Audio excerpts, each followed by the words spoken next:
চীনারা অভিনব কৌশলে কিভাবে মুরগি পালন করে দেখুন। তারা নেটের তার দিয়ে এভাবে মুরগিদের জন্য রাস্তা তৈরি করে রাখে।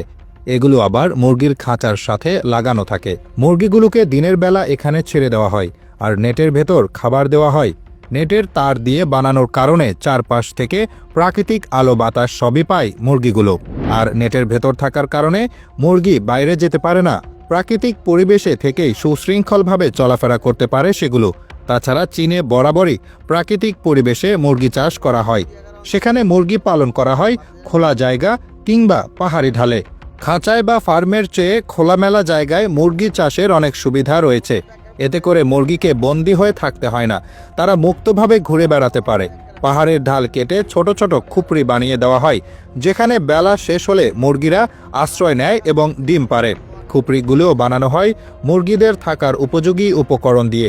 দূর থেকে দেখে মনে হবে যেন একটি ছোটখাটো গ্রাম। এরকম খোলামেলা পরিবেশে মুরগিরা চিন্তামুক্ত থাকে এবং তাদের স্বাস্থ্য ঠিক থাকে, সেই সাথে ডিম উৎপাদনও বেড়ে যায়।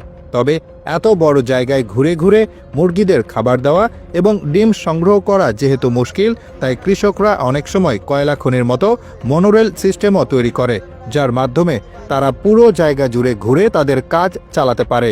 চীনের গ্রামাঞ্চলে এভাবে মুরগি পালন বেশি করা হয়। আধুনিক প্রযুক্তি তেমন একটা ব্যবহার না করে মুরগি পালনের দারুণ সব পদ্ধতি বের করেছে তারা। এমনই একটা পদ্ধতি হলো ডিপ লিটার সিস্টেম। খামারের লোকেরা মেঝেতে খড় বা কাঠের গুঁড়োর মতো জিনিস বিছিয়ে রাখেন। মুরগিরা যখন ঘুরে বেড়ায় আর মলত্যাগ করে, তখন ওই মেঝে ভিজে যায় আর পচতে শুরু করে। এতে যে গ্যাস তৈরি হয় তাতে ঘর গরম হতে থাকে, ফলে ঠান্ডার সময় মুরগির ঘর গরম রাখে। এই পদ্ধতিতে একদিকে যেমন মুরগিদের আরাম হয়, তেমনি অন্যদিকে খুব ভালো জৈব সারও তৈরি হয়। এই সার আবার ফসল ফলানোর জন্য কাজে লাগে। মুরগি পালন আর চাষবাস যে একসাথে চলে। আরেকটা মজার ব্যাপার হলো, তারা মুরগিদের অন্য কাজের সঙ্গেও জুড়ে দেয়। যেমন মুরগিদের ছেড়ে দেওয়া হয় ক্ষেত খামারে, মুরগিরা পড়ে থাকা শস্য আর পোকামাকড় খেয়ে নেয়। এতে করে কীটনাশক ব্যবহার করার জন্য আলাদা করে কিছু করতে হয় না। এছাড়া মুরগির বিষ্ঠা থেকে মাটিতে সারও যোগ হয়, যা পরের বার ফসল ফলাতে কাজে লাগে।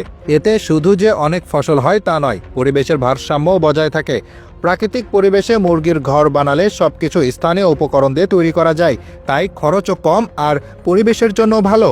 চীনারা মুরগির খাবার বাইরে থেকে না কিনে নিজেরা তৈরি করে খাওয়ায়। যেমন শস্য বেঁচে যাওয়া খাবার, এসব মিলিয়ে খাবার বানানো হয়।